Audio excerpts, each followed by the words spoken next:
మీ కళ్ళద్దాల్ని పక్కన పెట్టేయండి. ప్రతి కంటి సమస్యకి బెస్ట్ సొల్యూషన్ ఇస్తుంది American laser eye hospital.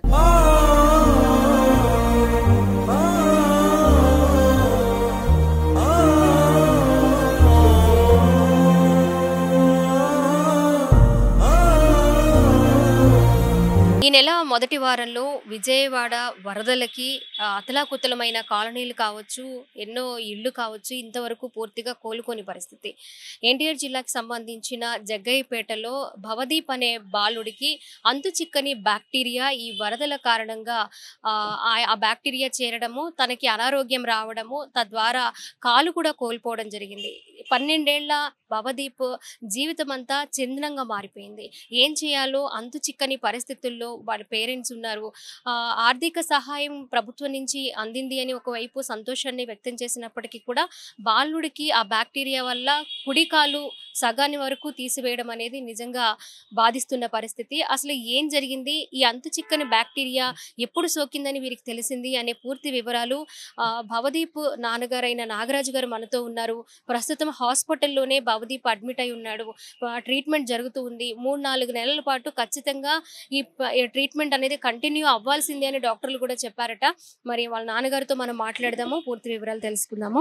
Nagaraju గారు చెప్పండి, అసలు బాబుకి ఏమైంది, ఎన్ని రోజులు వరదల్లో ఉన్నాడు, స్టార్టింగ్ అసలు మీరు ఏ సందర్భంలో ఏ పరిస్థితుల్లో హాస్పిటల్కి తీసుకొచ్చారు? మనకి 31 నాడు వరద వచ్చింది మేడం, ఆగస్టు. ఆ వరదలు వచ్చినప్పుడు వరదల్లో ఇంట్లో నీళ్ళు వచ్చినాయి, పిల్లలు సామాన్లు సర్దడం దాంట్లో హెల్ప్ చేశాడు. అవి కూడా నడువంలోతు నీళ్ళు వచ్చినాయి. ఆ ఫ్లడ్ అంత ఎక్కువగా రావడం కూడా ఇదే ఫస్ట్ టైం మేడం. ఎప్పుడూ లేదు, 40 years నుంచి అక్కడ ఉంటున్నాం కానీ లేదు. ఆ నీళ్ళలో అయిన తర్వాత 4-5 hours మినిమం ఉన్నాడు మేడం. తర్వాత ఫ్లడ్ పోయింది. ఆ రోజు పడుకున్నాం, బాగానే ఉంది. తెల్లారు లేచాడు, బాగానే ఉంది. ఆ మరుసటి రోజు నుంచి చలి జ్వరం రావడం మొదలైంది నైట్. ఆ రోజు వస్తే ఆర్ఎంపీ ఉంటాడు దగ్గర అందుబాటులో, అంతా ఒక ఇంజక్షన్ వేయించాం చలి జ్వరానికి. ఆ రోజు తగ్గింది. మళ్ళీ తెల్లారి మళ్ళీ అదే కంటిన్యూ అయింది. అలా అవడం వల్ల తర్వాత ఊళ్ళో ఉన్న గాంధీ హాస్పిటల్లో జాయిన్ చేసాం. అక్కడ కూడా 2 days ట్రీట్మెంట్. 9th జాయిన్ అయ్యాం, 10th 11 వరకు ట్రీట్మెంట్ జరిగింది. ఆ 10th నైట్ నుంచి కొద్దిగా కాళ్ళు వాపులు స్టార్ట్ అయినాయి. 11 కూడా అంతే ఉన్నాయి. 11 నైట్కి బాగా ఎక్కువైనాయి కాళ్ళు వాపులు. 2 కాళ్ళు వాసినాయి మేడం. ఎక్కువ అయ్యేసరికి అక్కడ నుంచి నేను నైట్ పెనంనే సిద్ధార్థ అంటే ఎర్లీ మార్నింగ్ 5 కల్లా వచ్చేసాను. వాళ్ళు అట్లా జాయిన్ చేసుకొని చూసి ఇది మనకి వల్ల అయ్యే పని కాదు, ఇంకా ఇబ్బందిగా ఉంటుంది, మాది ఫుల్ ఎక్విప్మెంట్ లేదని చెప్పి ఈ 2 హాస్పిటల్కి రిఫర్ చేశారు. రెయిన్బో కానీ అంకురా కానీ అన్నారు. నేను అంకురాకి వచ్చాను. వీళ్ళు దీన్ని చూసి ఫస్ట్ ఇది ఒక బ్యాక్టీరియా అని చెప్పేసి ఇమీడియట్లీగా ఆ ఎయిర్ అనేది రిమూవ్ చేయాలి, లేకపోతే రక్తనాళాలు దెబ్బతింటాయని ఒక సర్జరీ చేశారు. అప్పుడు తర్వాత అతను ఆ బ్యాక్టీరియా సీరియస్గా ఉందని చెప్పి మందులు వాడుకుంటా రోజు క్లీనింగ్ చేస్తున్నారు. డ్రెస్సింగ్ చేస్తున్నా కూడా వాళ్ళకంటే స్పీడ్గా స్ప్రెడ్ అవుతూ ఉంది అది. అయినా వాళ్ళు టెస్ట్ చేసుకొని మన కల్చర్ టెస్ట్ చేసుకుంటా దాని ప్రకారం ఫాలో అయినా కూడా 3 days కల్లా పైకి వచ్చేసింది మేడం. ఇంకా డాక్టర్ గారు కలిసి చెప్పారు, అక్కడి వరకు ఉందా ఇంకా పైకి వెళ్ళిపోయిందని డౌట్గా ఉంది, కాల్ రిమూవ్ చేయాల్సి వస్తుందని రిమూవ్ చేశారు మేడం. రిమూవ్ చేసిన తర్వాత పర్లేదు, ఇంతవరకు బాగానే ఉందని చెప్పి దాన్ని క్లోజ్ చేయడం జరిగింది. ఇంకా దాంట్లో కూడా ఇన్ఫెక్షన్ ఉంటుంది కానీ స్లోగా తగ్గుతుంటుంది అన్నారు. ఈ లోపల సెకండ్ క్లాస్ కూడా ఇన్ఫెక్షన్ స్టార్ట్ అయింది. ఈ గ్యాప్లో వచ్చింది. దీనికి కూడా 30-40% మొత్తం మజిల్స్ మొత్తం రిమూవ్ చేశారు. ఇది ఓన్లీ మజిల్స్ తినకుండా పోతుంది మేడం. దానివల్ల ఆ కాలు తీసేసి ఈ కాలు ఉండడం వల్ల పిల్లోడు ఇబ్బంది పడకుండా బాగా పెయిన్స్తో బాధపడుతున్నాడు. ఈ లోపల నా దగ్గర ఆర్థిక స్తోమత లేదు. శ్రీరామ్ తాతయ్య గారు గెలవడం, తర్వాత బాబు గారికి ట్విట్టర్ ద్వారా తెలియజేయడం, ఆయన వెంటనే రెస్పాండ్ అవ్వడం. 1 dayలో నెక్స్ట్ డే అందరూ వచ్చారు. ఆ 1 dayలో నాకు 10 lakhs బాబు పేరు నన్ను ఇచ్చారు. దాని తర్వాత ఇంకేమన్నా పిల్లోడికి కావాల్సి వస్తే మేమే ఆదుకుంటాం అని చెప్పి చెప్పడం జరిగింది తాతయ్య గారు. ప్రజెంట్ ట్రీట్మెంట్ జరుగుతుంది. డాక్టర్లు అయితే 3 నెలలు పడుతుంది అంటున్నారు.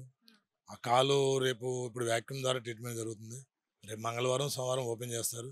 ఆ రోజు ఎంతవరకు బాగుందో చూసి దాన్ని బట్టి నెక్స్ట్ ప్రొసీజర్ స్టార్ట్ అవుతుంది అన్నారు. బాబు ఎలా ఉన్నాడండి, ఏమంటున్నాడు? బాబు అయితే మొన్నటిదాకా బాగానే ఉన్నాడు మేడం, యాక్టివ్గానే. ఇప్పుడు ఏంటంటే బాబు కండిషన్ అయితే బాగానే ఉంది కానీ వీక్ అయిపోతున్నాడు. ఎందుకంటే ఇన్ఫెక్షన్ ద్వారా ఆ బ్లడ్ ఆ మిషన్ ద్వారా బయటికి లాగేయడం, ఆ వేస్ట్ వల్ల పోవడం వల్ల వీక్ అయిపోతున్నాడు. ఫుడ్ అది పెడుతూనే ఉన్నాం కానీ పెట్టినా కూడా సరిపోవట్లేదు మేడం. కొద్దిగా ఇబ్బందిగా ఉంది, బాబు పెయిన్తో బాధపడుతున్నాడు. ఇప్పుడు 3-4 months హాస్పిటల్లోనే ఉంచి ట్రీట్మెంట్ అందించాలని చెప్పారు డాక్టర్లు. 3 months పడుతుంది మినిమం రికవరీ మొత్తం అయిపోయి, దానికి ప్లాస్టిక్ సర్జరీ అంతా సర్జరీ సెట్ అయ్యేసరికి చాలా టైం పడుతుంది. రెండో కాలు పరిస్థితి ఏంటండి? అది కూడా 30% రిమూవ్ చేశారని విన్నాము. ఆ కాలుకి ఎట్లా ఉందంటే బ్యాక్టీరియా ఇంకా ఆ కాలుకి కూడా సోకే అవకాశం, స్ప్రెడ్ అయ్యే అవకాశం ఉందని ఏమన్నా డాక్టర్లు చెప్పడం, దానికి సంబంధించి ఎలాంటి జాగ్రత్తలు తీసుకుంటూ ఉన్నారు? అంటే మేడం ఇప్పుడు రిమూవ్ చేసిన కాలు ఆల్రెడీ తగ్గుతుంది అన్నారు కానీ దాంట్లో కూడా కొద్దిగా బ్యాక్టీరియా సీమ్ అనేది వస్తుంది. అది అయితే పర్లేదు అన్నారు. ఇప్పుడు రెండో కాలు ఉంది కదా లెఫ్ట్ లెగ్, దానికి 30% అన్నారు. దానికి వ్యాక్యూమ్ నడిచేది ప్రజెంట్. ఆ వ్యాక్యూమ్ అనేది మండే కానీ ట్యూస్డే కానీ ఓపెన్ చేస్తే దాని పరిస్థితి ఎలా ఉందని చెప్పేసి దాన్ని బట్టి ట్రీట్మెంట్ చేస్తూ ఉన్నారు. కాదు ఇంప్రూవ్మెంట్ ఉంది అని చెప్తున్నారు డాక్టర్లు అయితే. కాదు ఆ బ్యాక్టీరియా అనేది పొద్దున మార్నింగ్ కూడా మన గవర్నమెంట్ నుంచి డాక్టర్స్ వచ్చారు. అది పెడియాట్రిక్ సర్జన్ వీళ్ళందరూ వచ్చి ట్రీట్మెంట్ ఎలా జరుగుతుంది, హాస్పిటల్ వాళ్ళ ట్రీట్మెంట్ కరెక్ట్గా ఉందా లేదా అని అన్ని చెక్ చేసుకుని వెళ్ళారు. నిన్న కూడా డిహెచ్ఎంఓ గారు వచ్చారు, నిన్న ఏడే ఉన్నారు. ఆ రిపోర్ట్లు చూశారు, అంతా ఎలా ఉంది, అంతకుముందు ట్రీట్మెంట్ ఏం చేశారు, ఆడ మనకి జగ్గపేటలో గాంధీ హాస్పిటల్ ఏం చేశారు, రిపోర్ట్లు మొత్తం తీసుకున్నారు. దాని గురించి వైరస్ గురించి ఏంటనేది కొద్దిగా ఎంక్వైరీ చేస్తున్నారు. మేడం పిల్లల్లో డాక్టర్ గారు అయితే పిల్లల్లో అరుదుగా ఇంత మట్టి చూడటం ఫస్ట్ టైం మేము. ఈ వయసులో రావడం అనేది జరగదు, ఎలా వచ్చిందో తెలియదు అంటున్నారు సార్. వాళ్ళకు కూడా తెలియట్లేదు అని కొంచెం డౌట్. కాలు మీద ఒక పుండు కానీ ఒక దురద కానీ దద్దుర్లు కానీ ఏమీ లేదు. పుండు కానీ దద్దులు ఏం లేవు మేడం, చాలా యాక్టివ్గా ఉంటాడు. ఆల్రెడీ ఆ రోజు వరదల్లో వచ్చింది, ముందు రోజు తర్వాత రోజు కూడా యాక్టివ్గానే ఉన్నాడు. తర్వాత ఇలా జరిగిపోయింది మేడం. ఫీవర్ రావడం ఒక 4-5 డేస్లో అలా మంచాన పడతాం, తర్వాత ఇలాగ వచ్చాం, కాల్ రిమూవ్ చేయడం, అంతా ఒక మంచి చేతికి వచ్చిన కుర్రోడు మేడం. బాగా చదువుతాడు, శ్రీ చైతన్య స్కూల్లో.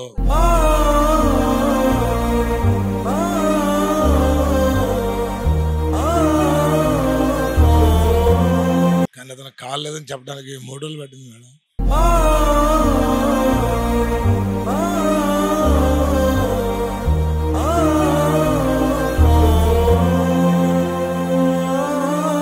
వాళ్ళ అమ్మగారు బాబు దగ్గర ఉన్నాడండి. బాబు దగ్గరే ఉన్నారు. అడుగుతున్నాడండి కాలు గురించి, ఏమన్నా నొప్పి వస్తుందని చెప్పడం కానీ లేదా కాలు ఏమైందని కానీ అడుగుతూ ఉంటాడా? కాలు గురించి మేము 3 రోజులు చెప్పలేదు మేడం, అంటే ఉందిలే కాలని చెప్పాము.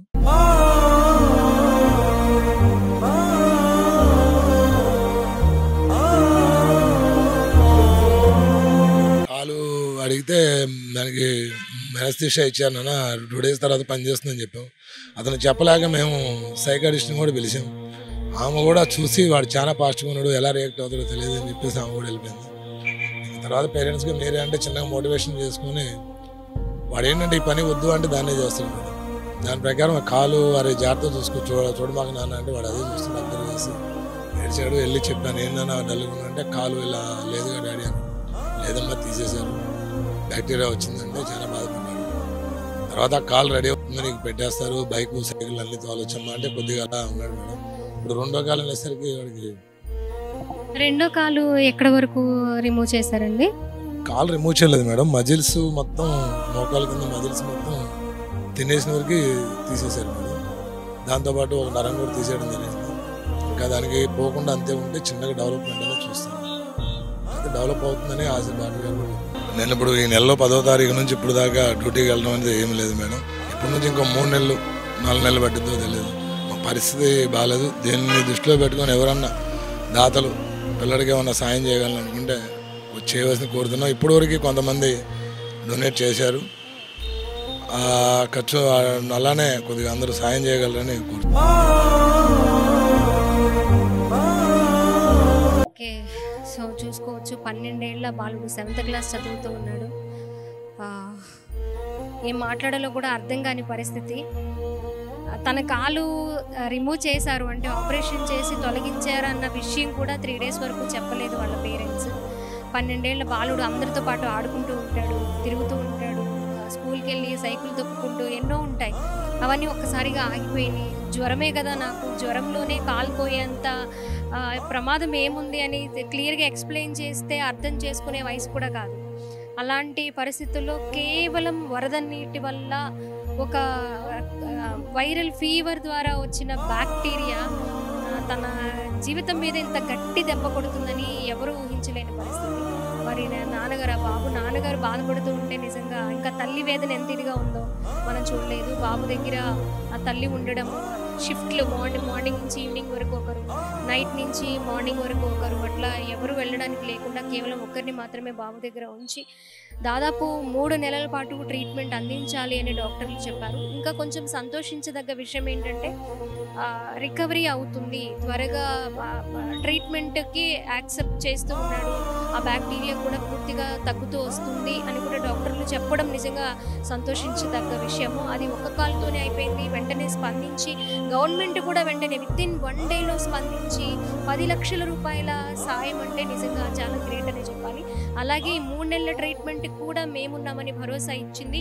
గవర్నమెంట్కి సంబంధించిన ప్రభుత్వ అధికారులతో పాటు డాక్టర్లతో పాటు ఎమ్మెల్యేలు కూడా వచ్చారు. బాబు పరిస్థితి గురించి తెలుసుకోవడంతో పాటు ట్రీట్మెంట్ ఎలా జరుగుతుంది, గతంలో ఏం ట్రీట్మెంట్ ఇచ్చారు, ఇప్పుడు ఏం అడ్వాన్స్ ట్రీట్మెంట్ ఇస్తున్నారు అనే విషయం కూడా ఎప్పటికప్పుడు తెలుసుకుంటున్నారని చెప్తున్నారు. ఇకపోతే నాగరాజు గారి పరిస్థితి ఏంటంటే వాళ్ళు చిన్న ఉద్యోగం చేసుకోవడము, దాని మీదే ఆధారపడి ఉండడము, తన ఉద్యోగం ఎంత ప్రభుత్వం ఆదుకుంటున్నా కూడా తన ఉద్యోగాన్ని మానుకొని ఇక్కడ హాస్పిటల్లో బాబు కోసం ఉండడం అంటే గడవడం చాలా కష్టమవుతుంది. అన్నీ గవర్నమెంట్ అందించాలి, గవర్నమెంట్ వేసేంత వరకు ఎదురు చూడాలి అనే కాకుండా తనకి ఏదో ఒక భరోసా కావాలి. పూర్తిగా ఇప్పటి వరకు 4 లక్షలు ఖర్చు పెట్టారట సొంత డబ్బు, కాస్తో కూస్తో దాచుకున్నది. ఆ తర్వాత 10 లక్షల రూపాయలు ప్రభుత్వం సాయం చేసింది. ఇప్పుడు తర్వాత ఎలా ఉంటుందో ఏంటో కూడా తెలియని పరిస్థితి. దాతలు ఎవరైనా ముందుకొచ్చి తనకి భరోసా కల్పించి అండగా నిలబడితే అంతకుమించి ఏం కోరుకోవట్లేదు మేడం అని చెప్తూ ఉన్నారు. కింద స్క్రోల్ అవుతున్న నంబర్స్కి మరి వాళ్ళ అకౌంట్ డీటెయిల్స్ అవి ఉంటాయి. ఆ డీటెయిల్స్కి ఎవరైనా దాతలు హెల్ప్ చేయాలనుకుంటే ముందుకు రావాలని కూడా వారి ఫ్యామిలీ తరపు నుంచి, సుమన్ టీవీ తరపు నుంచి కూడా కోరుకుంటూ ఉన్నాము. కెమెరా పర్సన్ వినయ్తో స్వాతి, సుమన్ టీవీ, విజయవాడ నుంచి.